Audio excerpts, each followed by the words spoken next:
Now, first talk presented by Divakar Rajamani.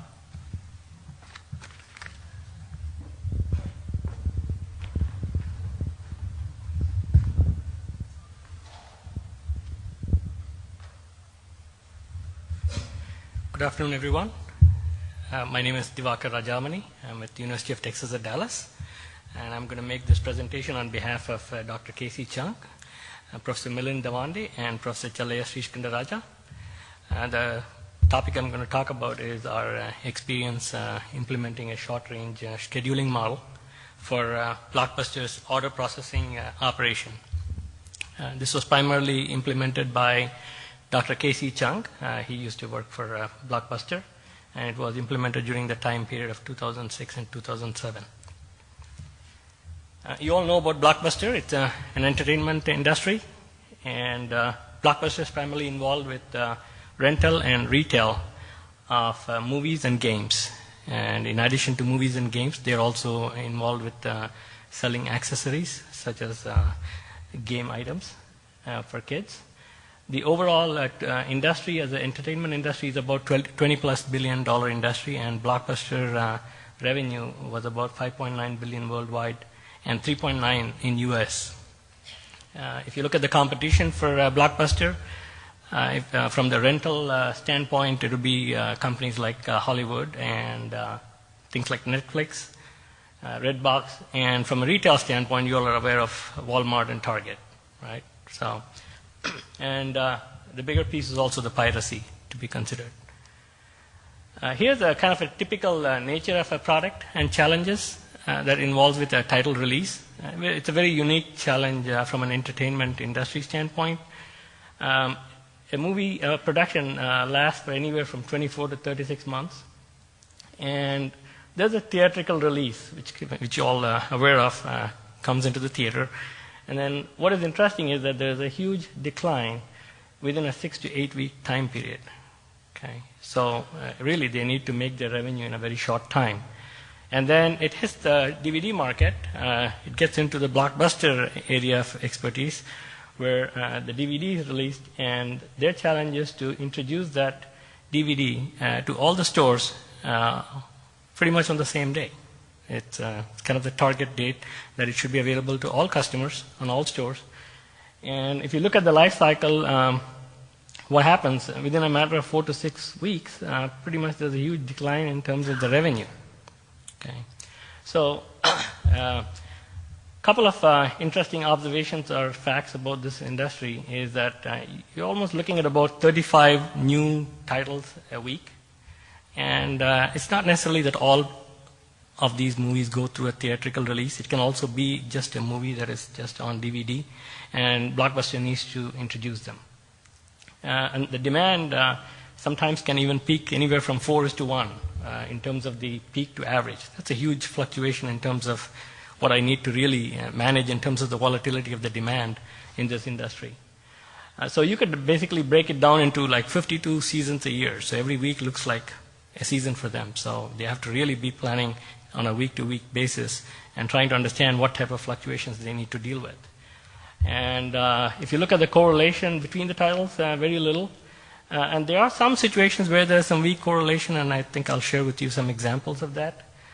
And the way they do forecasting is primarily based on like titles. I mean, if they look at it as a Halloween movie and they have had a past historical similar Halloween movie, they tend to kind of look at the historical data and try to find ways to forecast. Okay? But however, one of the important things is that the volume is really varied depending on the title. And the decay paths are really unknown until it's introduced into the market based on the reaction from the customers. Okay. So what does it offer from a Blockbuster standpoint? What are the challenges? You can see that there's a rapid revenue erosion, which means if you're a Blockbuster supply chain, really make sure that your titles are all there on the shelf because time is very critical for them. Okay. And the compressed life cycle even makes it a lot more challenging from a forecasting standpoint. So they really need to be able to be very responsive to changes in the market needs. And finally, they are always hit with this intermittent overcapacity situation. How are they going to now make sure that they can ramp up and introduce all of these across the various stores in a very short time? Okay. So this kind of, again, amplifies the challenge because what Blockbuster goes through is interesting to learn in terms of the unique challenges that industry brings to the supply chain perspective. Here I have just segmented the demand in 4 different categories. For example, you could have this new movie called The Toy Story 3, which comes in. I'm not sure if it's been released or not yet. It's probably in for next week. It's probably releasing next week. And you could have a very high volume for a new product. And as soon as Toy Story 3 comes in, there could be some effect on the fact that people may start looking at some old titles like Toy Story 2, 1, and there might be a sudden demand. So you might have actually put it in a catalog inventory and put it to rest, but suddenly there might be a surge in demand for Toy Story 2, which means you really need to make sure that you have your forecasting mechanism to help you to identify and pull those titles back and put it back into the supply chain. You could also have some seasonal titles. For example, Halloween. I mean, we just went through it, and we could have some titles that just go through those seasonal picture, and then after that it goes back to the catalog inventory. Or it could be a movie which is on the traditional path, where it's basically starting from a high demand and getting into a catalog inventory. So you can picturize what is really happening here. You have new titles that are being released. You have some old titles which are getting into a catalog, which means you can imagine thousands of titles in a room of different copies, and they're all stored in. And based on the customer demand, somebody has to go pick, pack, and ship all these items in addition to the new titles to the stores. You could also have some titles which are new releases, which have very poor demand, and they might end up being a catalog inventory, or you might have to decide how to make it as a dead inventory, a dead title, so that at some point in time, you really can carry all of this inventory forever. So how does Blockbuster manage the supply chain? Okay. The studios, the game companies, and the accessories companies that make all these other equipment, they all send their products to the Blockbuster distribution center. How many of you know how many distribution centers Blockbuster has? There's one. I mean, one major distribution center which caters to all the stores in the United States, and that is located in McKinney in Texas, and that's about 800,000 square feet. I mean, that's like almost, if I remember, it's about 10 football fields. Okay, if that kind of helps you understand the size of the facility that we have there. They have about 5.4 miles of conveyors. A little bit of statistics for those who are interested in understanding the magnitude.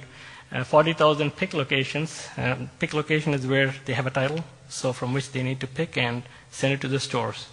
They have about 18,000 pallet locations, anywhere from 1,100 to 3,000 people. So you can see the huge fluctuation between 1,100 to 3,000. And you may wonder, why do I have such a huge fluctuation? Because you remember that I mentioned about the intermittent peak demand. How do I make sure that I can provide enough labor in there to account for those peak demands? Okay. They run 24/6 shift, which means basically 6 days a week, and their shifts are 12 hours each. And this is another important observation that I want you to remember. 60% of them are value-added services. Compared to a traditional retail store which is selling DVDs, they also do some value-added services. I'll give you some examples of how and what type of value-added services come into the picture. You can call it light manufacturing if you'd like.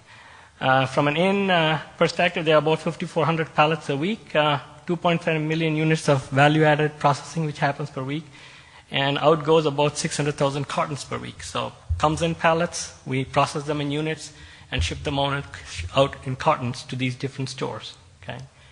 And how do they go? They typically go in a full truckload to the pool points. We call them as pool points. These are third-party logistics locations. And from those locations, we basically share a less than full truckload, because the third-party organizations already have other contracts. So these movies and titles could actually be going with items from Target, Walmart, anywhere. It doesn't matter. They basically share resources, and they're trying to minimize the total cost. And they have to ship it to about 4,800 U.S. stores. And on an average, the time duration is anywhere from 2 to 7 days, is what you're looking at from a lead time perspective. You could ship direct, which is, if you really would like to do that, it's anywhere from 1 to 5 days. And in addition to the stores, they also have the option to do online and go through kiosks. The scope of what we are presenting today is primarily focused on the distribution channel through the pool points to the stores. That's basically the scope of what this project entails. If you look at the supply chain network, the pool points, I mentioned to you there's one distribution center. And the brand name Blockbuster means having the right movie or game in the right store at the right time, every time. And our goal is to make every night a Blockbuster night, and through timely and accurate supply chain delivery, be the complete source of at-home entertainment for millions of customers. I mean, that's kind of the mission statement, and that's what the supply chain needs to accomplish. And one of the interesting observations to start thinking about designing the supply chain is you really need to start looking ahead. I mean, timing is important. And one of the interesting things that happens at the pull point is the cost of handling a box at the pull point is the same, irrespective of the size. So if I have one box, or if I take 6 boxes of these and put it in a big box, it costs the same to handle it from a transportation standpoint. Okay? So, which kind of motivates the discussion on why Blockbuster is primarily involved in consolidation. So, because they can get a 6-to-1 compression ratio, if I can put 6 boxes in one, the cost of handling a box is 1:6. So there's a huge factor which kind of motivates them to start thinking about designing their supply chain and the distribution center to account for this economics. Here's kind of a quick process flow at the distribution center. So on the left-hand side, you see all these various processing centers, P1, P2, P3, P4. Just to kind of give you an idea about what these processing centers are. So you've seen a DVD. So I mentioned that you could be doing rental or retail. Right? Let's just take 2 examples. If you're doing retail, which means a new DVD is completely packed, comes directly from the producer. So what Blockbuster needs to do is unpack, load them on a machine, and then all they need to do is pick, pack, and ship by each store location. So it's an automated, what they call as an A-frame machine that basically helps load up all these different titles, and based on a specific store request, all these different titles are picked, and they put on a conveyor belt. It gets automatically completely bound, cataloged, put a label on it, and gets into a box and puts on a conveyor and moves on into the line. If it was a rental DVD, what they do is they don't ship you in a box. They ship the carton separately, right? And the artwork that is inside being inserted here is separate from a printer. And the disc that goes inside comes in a stack, like you would buy 100 CDs on a stack. And they have an automated machine which basically pulls these 3 pieces together and then packs them up. And that's the value-added service that we're talking about, that they really need to do to ensure that all of these items can be shipped to the store. And they also need to put a label for saying that this is what is a rental DVD, and there needs to be a way to track it for them. So that's kind of a value-added example of a value-added service, whether it's for retail or rental. A similar concept applies for the games. Everything that I'm talking about in terms of the DVD applies to the games, except that the games probably don't have the theatrical release. They primarily go straight to the customers directly. Okay. So given that background in terms of what you think about as processing centers here, so a store could have requested for 10 of these Machinist Gold movies. So it gets packed in a carton. It moves through a merge point, okay? And then once it goes through that, it kind of goes to a sortation machine. And what the sortation machine is basically, it is waiting in the sortation machine before it can move to a merge point where I can consolidate. Because I mentioned to you that if I can consolidate all the orders for a store, right? If I can put it together in a box, I can actually get a good compression ratio and I can save money, okay, in terms of my transportation costs. So in the meantime, it goes and waits in the consolidation. In the meantime, all these other orders that this store has requested for starts getting produced, and they all move through and get to the merger point. And once I've got 5 to 6 cartons, basically what I'm doing is I'm consolidating them, putting them in a box, and then that box basically is transferred over and gets to the sortation location. And at the sortation location, basically, a truck is waiting, which is going to these different pull points I talked about. Each pull point can take more than one store location orders. So they all get into the truck, and out goes the box. Okay, kind of gives you a quick snapshot picture of what goes on. Here's a little bit of a detailed picture on the consolidation point. And as I mentioned to you, the purpose of consolidation is to exploit the economics and the fixed cost of transportation. You can pretend that at the arrow is a person who is actually an operator who is actually waiting. And the operator knows based on these 6 different jobs that have come through or items that have come through from the different processing centers. They combine them. All of those things are in a tote, like you just talked about, all the DVDs in a tote. They take it out, put it in a cardboard box, and they label it, and it's ready to ship. Now, one of the important things to observe is that what should be the compression ratio. And many times, if you keep consolidating, the more you consolidate, the more delay it takes to ship. So they're optimally trying to get anywhere from 5 to 6 orders to consolidate, so if they don't want to wait too long. So one of the key important things to model would be to make sure that we have some flexibility to accommodate less than 6 boxes to be consolidated if it needs to be shipped out on time. This is kind of a simulation of the outbound flow from the sortation point, going through the different, depending on the store, depending on the truck, those assignments are already predefined, and it gets sorted out to these various trucks. Now, another interesting thing happens when you think about any one of these kinds of situations. I'm not sure how many of you have seen these conveyor systems. Sometimes they get locked in, and people start taking all the boxes and start keeping them on the side. So we just have a nice term for that. We call it as a system bypass. Okay, when you observe that the inflow is greater than your outflow, we end up what we call as a bypass. And it's very critical to make sure that all these items are shipped to store on time. You realize that revenue erosion is very dramatic, so really shipping on time is very important. So the bypass, you think about a bypass as an event where all these boxes which are supposed to be consolidated are now all taken from the line, and they have a separate area where each box has got labeled, and you have manual labor, which is actually doing the overtime to actually put a label and ship it out.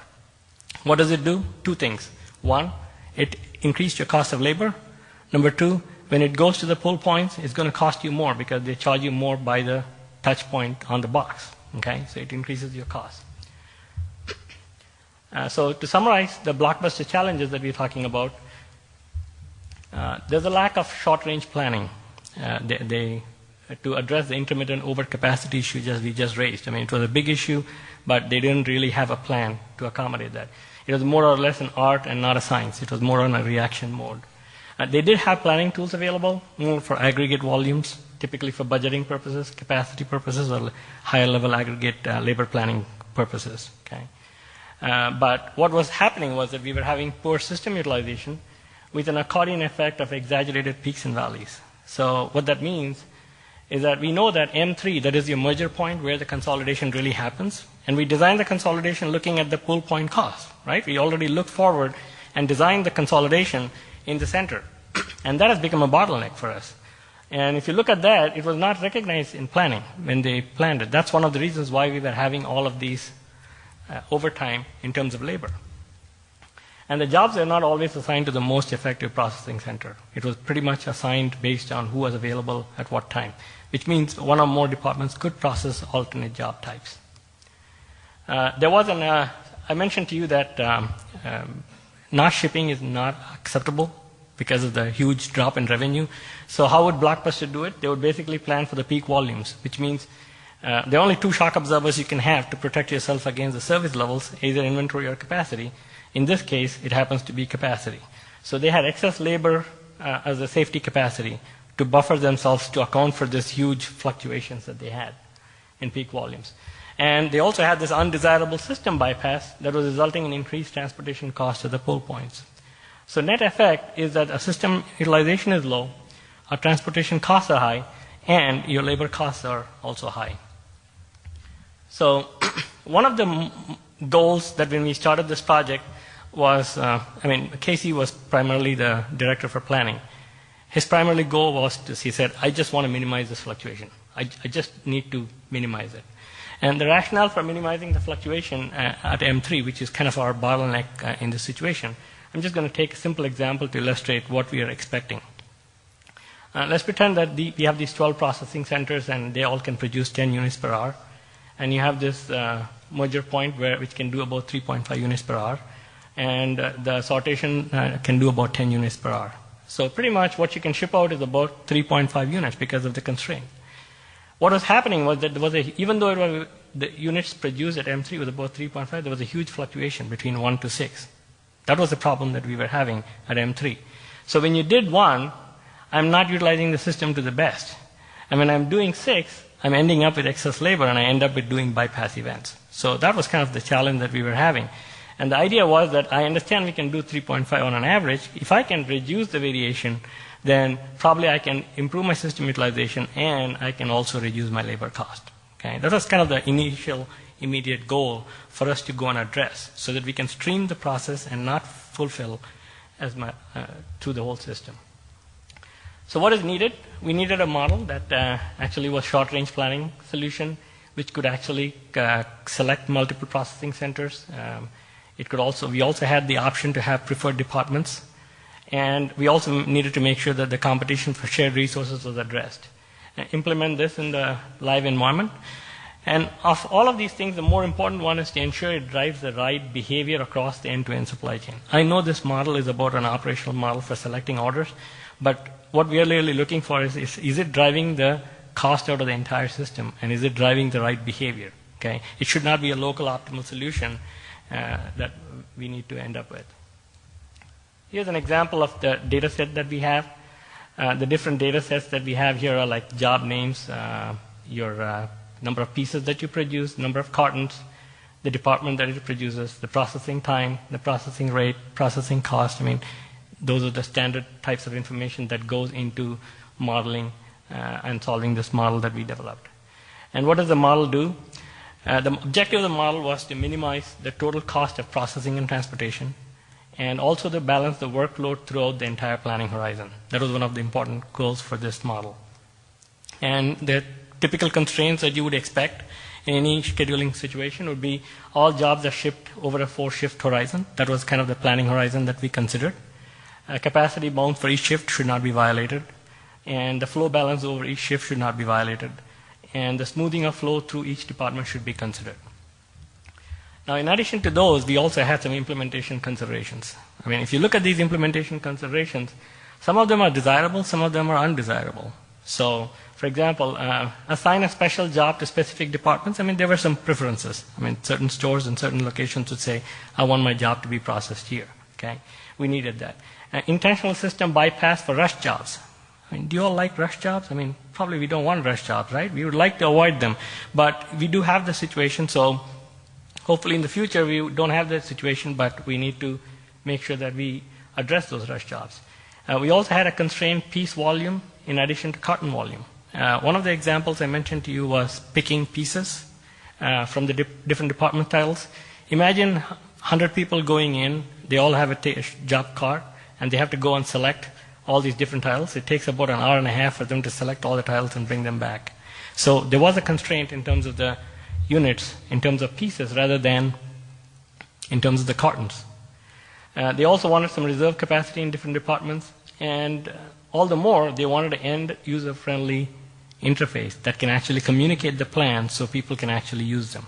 Okay. Modeling complexity, it was a mixed integer program solved by CPLX. Scheduling complexity was over 400 jobs per week, about 12 processing departments.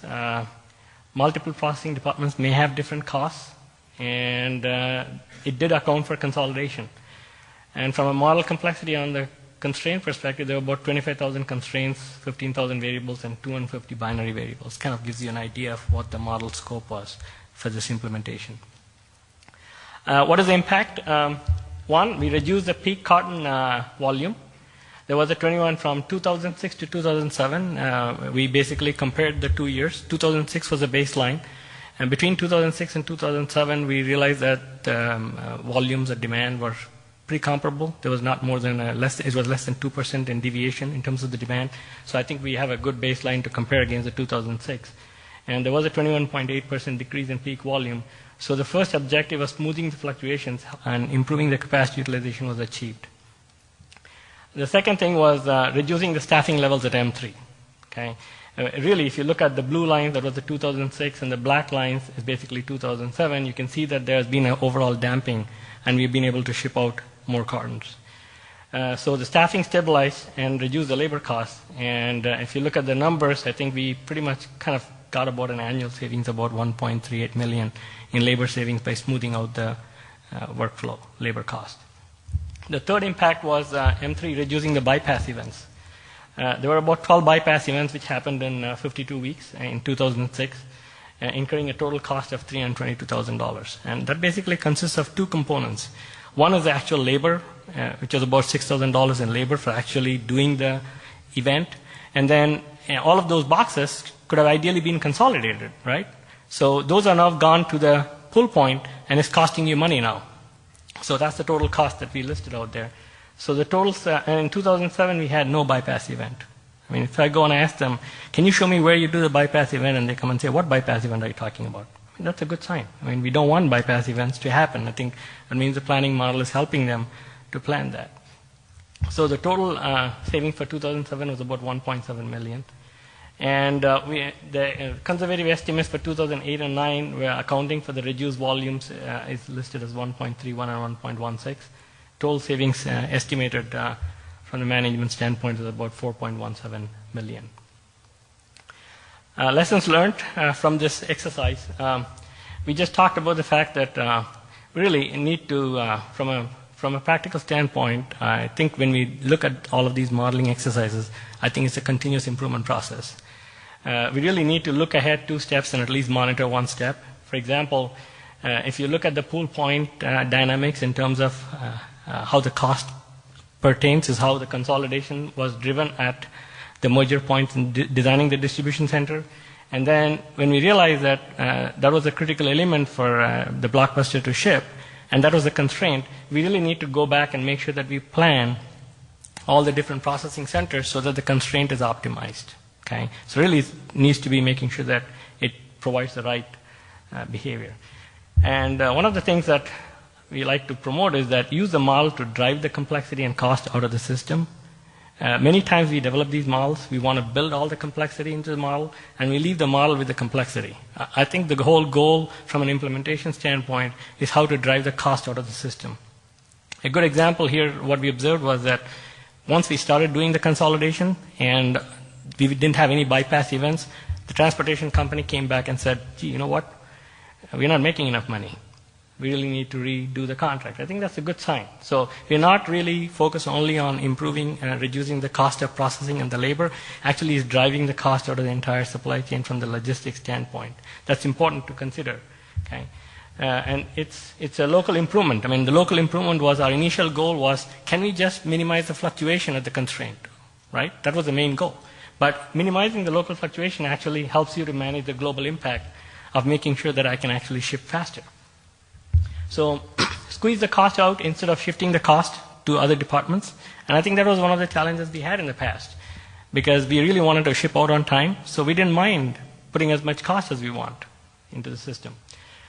Drive for continuous improvement. I think one of the other interesting observations to make is that you realize that I mentioned about the department that they were going about and we put a constraint on picking the pieces. Really, they went back and they realized that we really need to improve this process. So after improving the process, instead of 100 people, they brought down to 20 people. Now they can pick in a shorter time, so it's not a constraint anymore. So even some of the undesirable factors that we had considered as a part of the implementation, we needed to figure out a way how to drive continuous improvement by understanding the model and the behavior. So in other words, we are looking at designing for X. And what I think we've all heard the term design for assembly, design for manufacturing. What we recognized here was that we really need to start thinking about design for consolidation. Okay? Now, we were consolidating the first time by looking at the pool point costs because you're touching a box at a time. Now, let's say we go to UPS instead of a third-party logistics. And you talk about, let UPS manage this process for us, right? In which case, the pool point and the touch point doesn't matter. They go by weight. But the concept of consolidation still works with the weight. So now the trade-off is with respect to weight.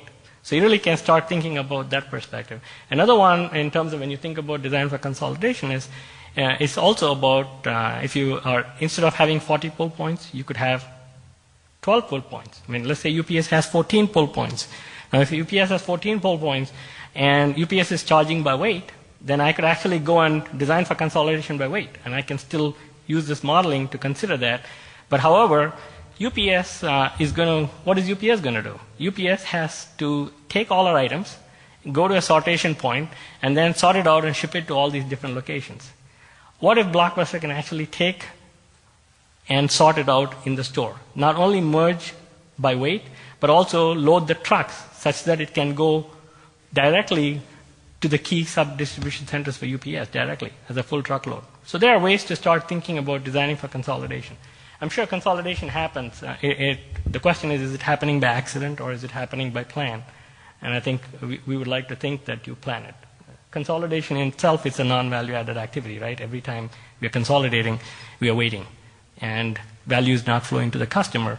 But until we can actually drive the consolidation out, you need to design your process and your supply chain for consolidation. Thank you.